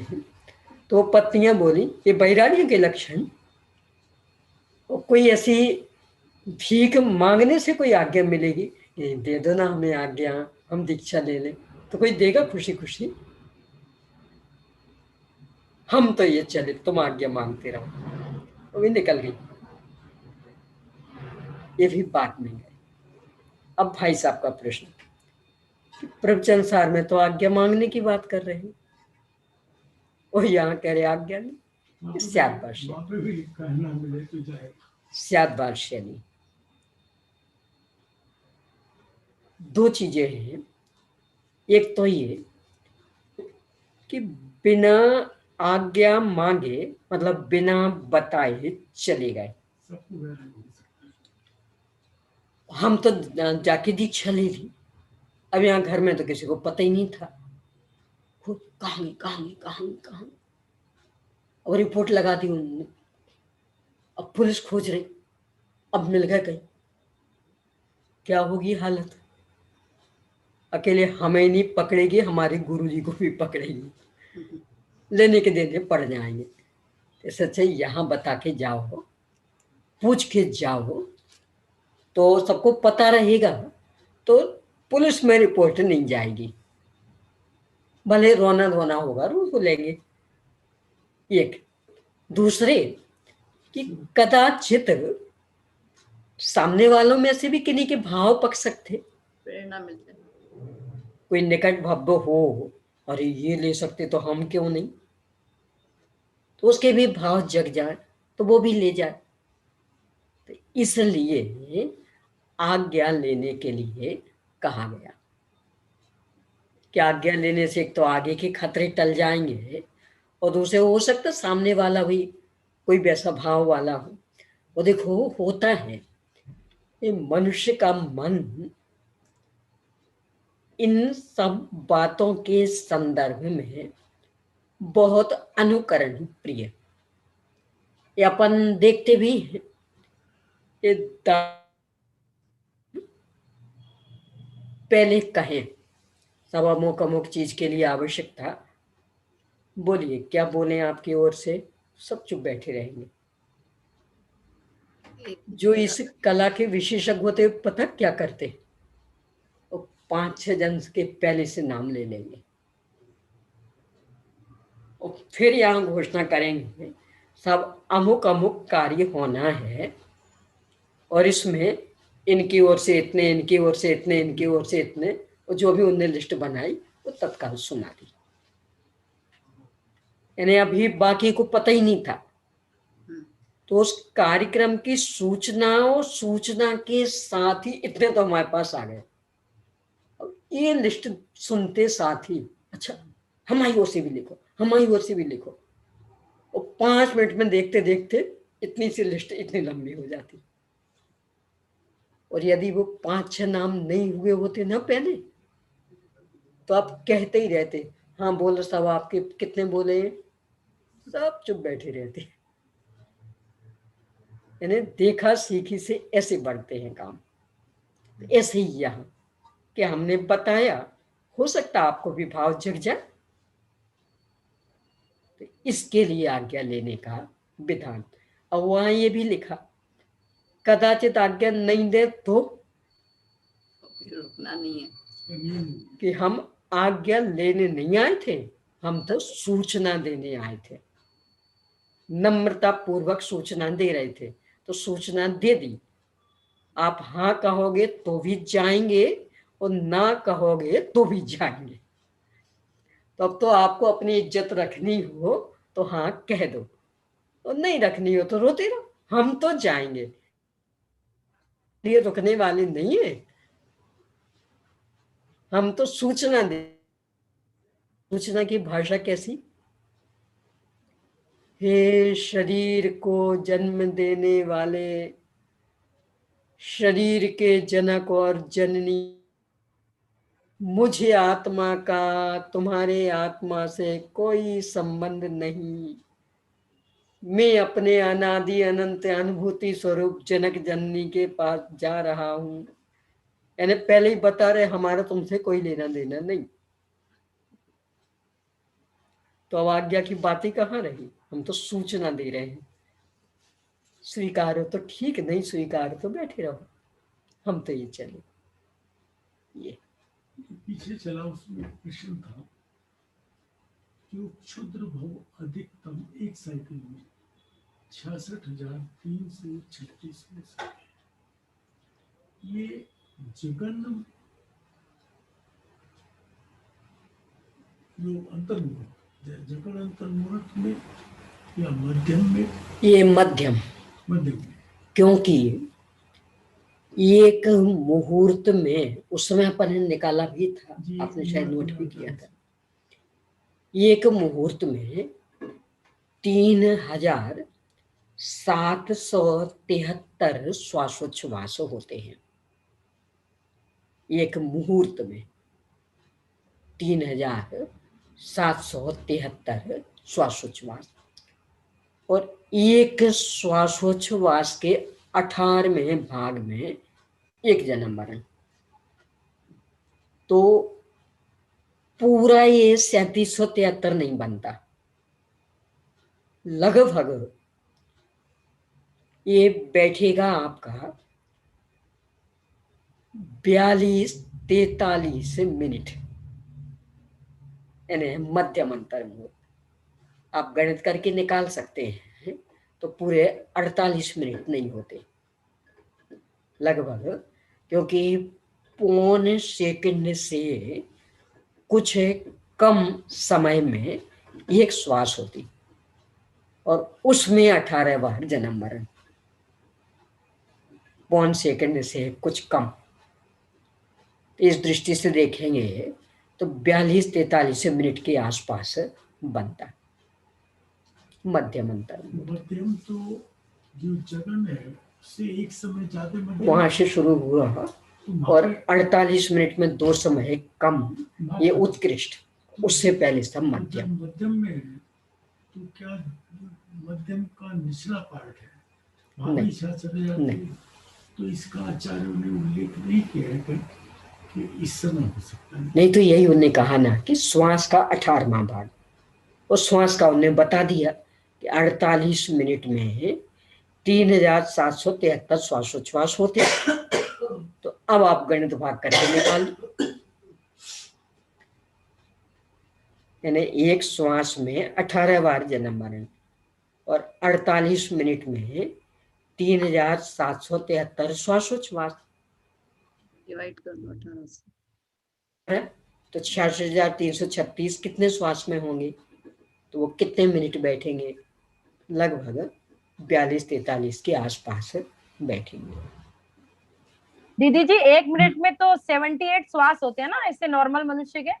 नहीं, 1 मिनट में 78 नहीं? नहीं, 72 अपने धर्म के हिसाब से नहीं, 72 पल्स होती है।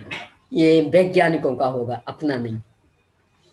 अपने यहाँ ये श्वासोच्छ्वास 48 मिनट में 3773 श्वासोच्छ्वास। तो उसका यदि निकालेंगे तो 1 सेकंड से कुछ कम में 1 श्वासोच्छ्वास होता है। 78 हो रहा है, 78। हाँ, तो इतना निकलेगा। मिनट कितने हुए?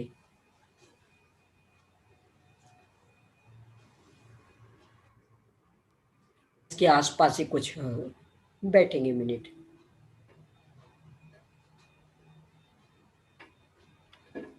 उस समय निकाला भी था अपन ने, उस संख्या में भूल जाती हूँ। जब ये श्वासोच्छ्वास वाला क्षुद्रभाव वाला आया था तब निकाला था पहली पुस्तक में। कल बता देंगे जी। ठीक है। वो पसीना का ये ना, जिसकी पसीना की उत्पत्ति नहीं होती, अपन भ्रम में जी रहे। जो शलाका पुरुष मात्र उनके निहार नहीं होता। तो निहार मतलब न कीचड़, न नाक, न कान का मेल, न थूक, न पसीना, न मलमूत्र उनके नहीं होगा। बाकी सब जीवों के, मनुष्यों के, त्रियंचों के होता ही है। मतलब सम्मोचन जीव होंगे ही होंगे। ठंड में जो अपन कहते हैं पसीना नहीं आता, तो वो तो दिखने वाला पसीना नहीं आता। देखो ऐसा नहीं, अपन गर्मी में 24 घंटे आपने कपड़े पहने रहे बदबू आने लगती। ठंड में कदाचित 4-5 दिन तक भी पहने रहो तो भी बदबू नहीं आती, पर इसके बाद तो आती ना। क्यों आई? पसीना तो आ ही नहीं रहा था। क्यों? ऐसा नहीं आ रहा था कि आप छू के देख लो कि देखो ये पसीना, पर वो अंदर से बराबर निकलता रहता। जिसे अपन स्मेल कहते हैं। हाँ, तो उसके कारण सम्मोचन जीव होते। वो गर्मी में कुछ ज्यादा निकलती क्योंकि वातावरण गर्म होता तो पसीना आदि भी। ठंड में वातावरण ठंडा रहता तो कम निकलती, पर निकलती। तो उसके आश्रय से सम्मोचन जीव निरंतर। बहन जी, एक विचार आया है कि अभी जैसे अपने को ज्ञान की चर्चा तो अपनी चल रही है, तो ज्ञान के साथ वैराग्य की संधि हो तो ऐसा कुछ अपन 15 मिनट आखिरी में पाठ करें, वैराग्य प्रद 12 भावना है और कुछ, तो किसी का अर्थ हमको ख्याल नहीं हो तो वो भी आपके मार्गदर्शन में पता चल जाएगा। नहीं तो ऐसा करिए, पाठ सामूहिक करने की अपेक्षा आप करिए, और जिसका अर्थ नहीं हो पता वो पूछ सकते, क्योंकि अभी अपना ये बहुत रखा है। मूलाचार्य जी के उसमें मतलब 5 महीने हो गए हैं। एक सत्र का मतलब मेरे एक सत्र का कम से कम दूसरी पुस्तक पूरे करने का है, आगे का भी देखना है। तो 5 मिनट कहने को होता है, 5 मिनट कोई भी पाठ करोगे तो फिर तो वो पूरा करना पड़ेगा। नहीं बहन जी, शाम के उसमें वांछना में आखिरी में पढ़े याद भी हो जाएगा। आपका ठीक नहीं है, और जो लास्ट के 15 मिनट हैं तो उसमें हम पाठ कर लें तो उसकी वजह से नहीं कह रही है, आपकी वजह से कह रहे हैं। आपकी वजह से मेरे पास जो बात आई थी तो मैं उसी हिसाब से बात कर रहा हूँ। तो प्रियंका बहन ने ये कहा था कि मैं एक बार ये बात रखूंगी। मैंने कहा नहीं तो पाठ वाली तो रोज की स्थिति बनेगी ना। हम बीमारी कोई रोज की थोड़ी है, तो हो जाएगी कुछ दिन में। थोड़े दिन इसी बहाने बहन जी कोई 12 भावना को याद भी हो जाएगी। कंठ पाठ की आदत छूट गई है ना, तो याद नहीं रहता, तो याद भी हो जाएगा हमना स्वाध्याय जैसा। 15 मिनट नहीं, इन सब को आप व्यक्तिगत ही रखिए, ये चलने दीजिए, क्योंकि आगे भी और कक्षाएं, खास करके बहनों की शास्त्री की कक्षाएं लेनी पड़ेंगी। तो फिर इसको किन्हीं दूसरों को तीसरी पुस्तक के लिए नियुक्त करना पड़ेगा। तो दूसरी पुस्तक पूरी करके इतना मेरा इस सत्र का है। अप्रैल पूरा होने को आ रहा, नहीं, ये तो आपको जुलाई बढ़ाना से नया पड़ेगा, सत्र शुरू हो जाता है। ये तो बढ़ाना पड़ेगा आपको दीदी जी। नहीं, इसमें विचार ये किया है मैंने, अभी भाई साहब से बात नहीं हुई, पर विचार अब चूंकि बात आगे इसलिए रख रही हूँ तो भाई साहब भी सुन ही रहे हैं कि दूसरी पुस्तक तक तो मैं चला रही हूँ, वाचना बंद नहीं करेंगे। तीसरी पुस्तक के लिए किसी अन्य को नियुक्त करेंगे। गणित भाग है तो गणित की जिनको भी ज्यादा रुचि होगी वो आसानी से संभाल लेंगे, तो उनको नियुक्त करेंगे तो वे चलाएंगे। और इस बीच बहनों का जो कोर्स, खास करके उदयपुर का शाश्वत धाम का, तो उसको कराऊंगी। और चौथी पुस्तक से फिर उसमें समय वाला बंधन भी नहीं रहेगा। जैसे मैं ही यदि तीसरी शुरू करती तो ये रहेगा फिर कब शुरू होगी तीसरी पुस्तक। तो इसमें किन्हीं दूसरों को यदि नियुक्त कर देती हूँ तो बस जब ये पूरी होगी तब चौथी पुस्तक हम ले लेंगे, अथवा उनकी इच्छा हुई तो चौथी को भी पढ़ा सकते। हमें दूसरे को सुनना ही नहीं है। तीसरी पुस्तक मतलब गणित भाग, मात्र गणित, अलौकिक गणित।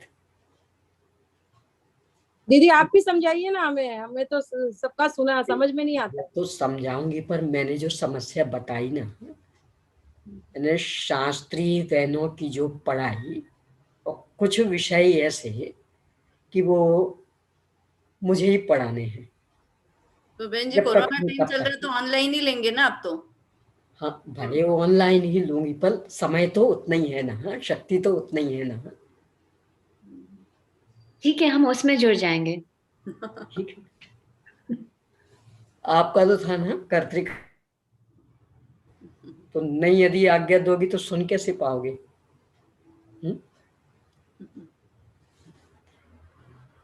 अभी ऐसा मैंने अपना भाई साहब के सामने अभी बात करेंगे, क्या निर्णय होता है देखा जाएगा। दीदी जी विषय की स्पष्टता आपसे ही हो रही है हमारी, तो अलौकिक गणित भी आपसे ही पढ़ना चाहेंगे हम। हमने काफी लोगों से पढ़ा है, समझ में नहीं आता हमें, हमें तो आपसे ही पढ़ना है। देखिए क्या क्या होता है भविष्य बताएगा। अभी तो ये इतना ये हिस्सा ही लगभग 1.5-2 महीना लेगा, इसके बाद क्या होता है देखेंगे। पाठ का तो आप व्यक्तिगत ही रखिए। एक दूसरा विचार अवश्य चल रहा है कि समय सार संप्राप्ति वर्ष, समय सार के गाथा कलश नाटक समय सार भी, इन सबको कंठस्थ करने की योजना ही चल रही, पर उच्चारण में बहुत अशुद्धि रहती। तो एक विकल्प अवश्य चल रहा है कि रात्रिकालीन वाचना के समय अंत के 15-20 मिनट में उन उच्चारणों को ठीक करवाया जाए। चूंकि इनका लंबा कोर्स है, 16 पुस्तकें, वहां तो वहां 2 ही भाग, पहली पुस्तक आधी करीब हो ही रही है तो इसकी बराबरी से वो तो हो जाएगा। तो 15 मिनट उसमें से कम करके और गाथाओं का सही उच्चारण, कलशों का सही उच्चारण जो आपके लिए नियम लिखाए थे उसके आधार से, तो वो एक विकल्प अवश्य है। अब कब से शुरुआत उसकी होती तो सूचना मिल जाएगी आपको। इस समय का सामूहिक पाठ तो आप व्यक्तिगत ही रखिए। चलिए, समय अभी का हो गया है, कल से देवगति के आलाप शुरू होंगे।